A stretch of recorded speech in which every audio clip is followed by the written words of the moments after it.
Tiene el uso de la palabra la senadora María del Pilar Ortega Martínez.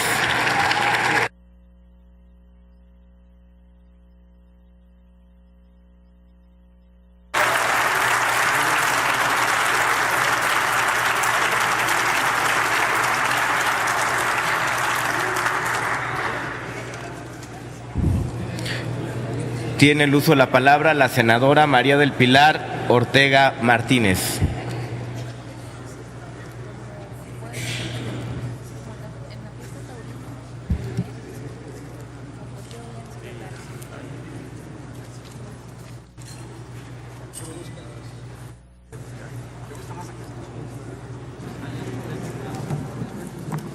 Su permiso, presidente. Señor secretario, si hoy hablamos en torno a la glosa del informe del Ejecutivo Federal, debemos comenzar por mencionar que este gobierno ha ejercido los presupuestos públicos más elevados de las últimas décadas. El gobierno que usted representa es un gobierno que gasta mucho y gasta mal. Después de la aprobación de la reforma fiscal del año 2013, el crecimiento del presupuesto público ha llegado a crecer incluso más que la propia economía del país. Pero los mexicanos no recibimos de vuelta la misma contraprestación en mejores y más servicios y bienes públicos. La respuesta de esta administración en materia económica ha sido una constante de elevado endeudamiento. Pero México hoy no tiene una mejor educación o sensiblemente un mejor sistema de salud. ¿Y qué decir de la seguridad pública? Podemos ver los índices crecientes de violencia e inseguridad. Por otro lado, de acuerdo a la información reportada en la cuenta pública, los ingresos excedentes que se han tenido desde el año 2013 suman poco más de 1.6 billones de pesos. La Ley Federal de Presupuesto y Responsabilidad Hacendaria establece que el destino de dichos ingresos se realice en primer término a compensar el incremento en el gasto no programable respecto del presupuestado, por concepto de participaciones, costo financiero derivado de modificaciones en la tasa de interés o del tipo de cambio, adeudos de ejercicios fiscales anteriores, así como a la atención de desastres naturales cuando el fondo de desastres resulta insuficiente. De los años 2013 a 2016, señor secretario, la suma del gasto ejercido versus el modificado por el Ejecutivo Federal supera los 1.1 billones de pesos, siendo el año pasado el que más modificaciones sufrió, llegando a más de 566,000 millones de pesos, de los cuales aproximadamente 300,000 millones de pesos se tuvieron que destinar a la compra de activos financieros, productos del excesivo endeudamiento de este gobierno por la normalización de la política monetaria de Estados Unidos y por el encarecimiento del dólar. Pero el dinero restante no ha sido destinado a la creación de un fondo que cubriera las pensiones o jubilaciones o a mejorar los servicios de salud, en donde subsiste un gran problema pese al incremento en el gasto en este sector. México mantiene cifras rezagadas si nos comparamos con el resto de los países de la OCDE. Tampoco se destinó a equipar escuelas públicas en este país, aun cuando había un compromiso en ese sentido.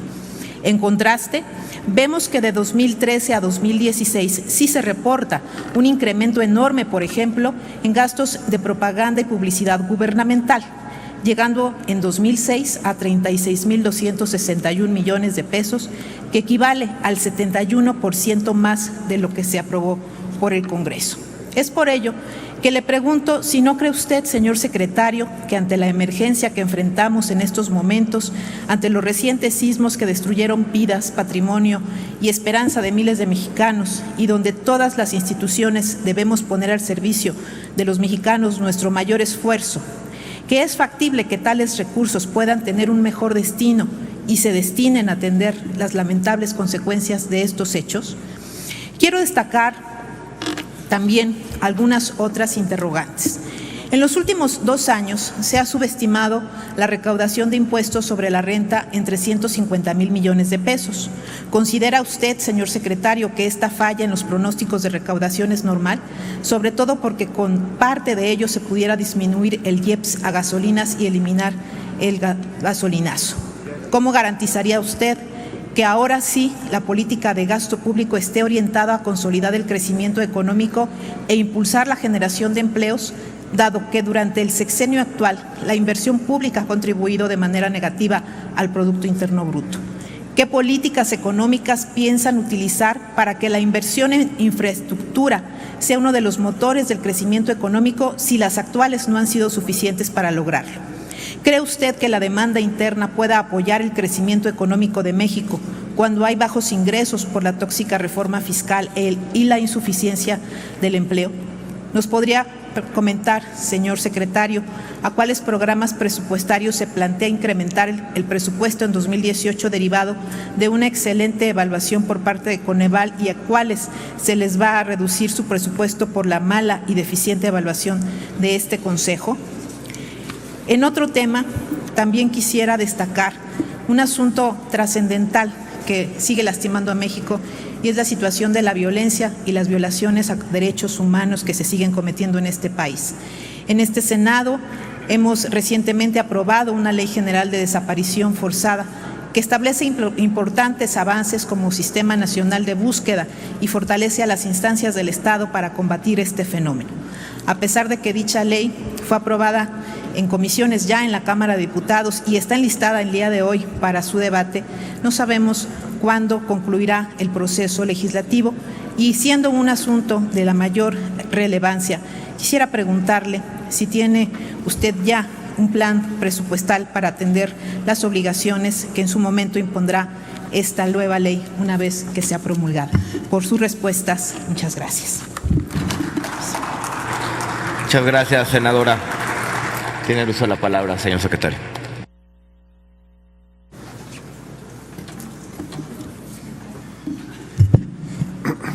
Muchas gracias, senador Ortega. Hay tres elementos fundamentales que explican posibles desviaciones entre el presupuesto y el presupuesto aprobado y el presupuesto finalmente ejercido. Hay muchas. Durante el año se dan diferentes circunstancias, se da la necesidad de poner distintos acentos al presupuesto, la posibilidad de hacer reconducción presupuestal, como la que habremos de hacer sin duda durante el 2017 para hacerle frente a los desastres naturales. Implicará seguramente esfuerzos y reasignaciones por arriba de los saldos que tiene el Fonden. Pero son tres las que motivan los temas a los que usted hace referencia. El primero de ellos tiene que ver con todos aquellos ingresos que tienen un destino específico y que se presupuestan en cero.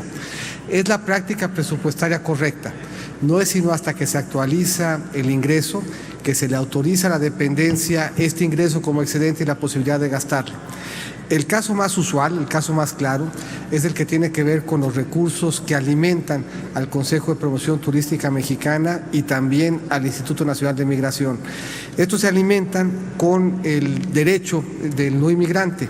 En la medida en que se va recaudando el derecho del no inmigrante y hasta por el 100% de ese monto, se va autorizando año con año este ingreso excedente y reconociendo la posibilidad del Consejo y del Instituto de hacerle frente a ese gasto.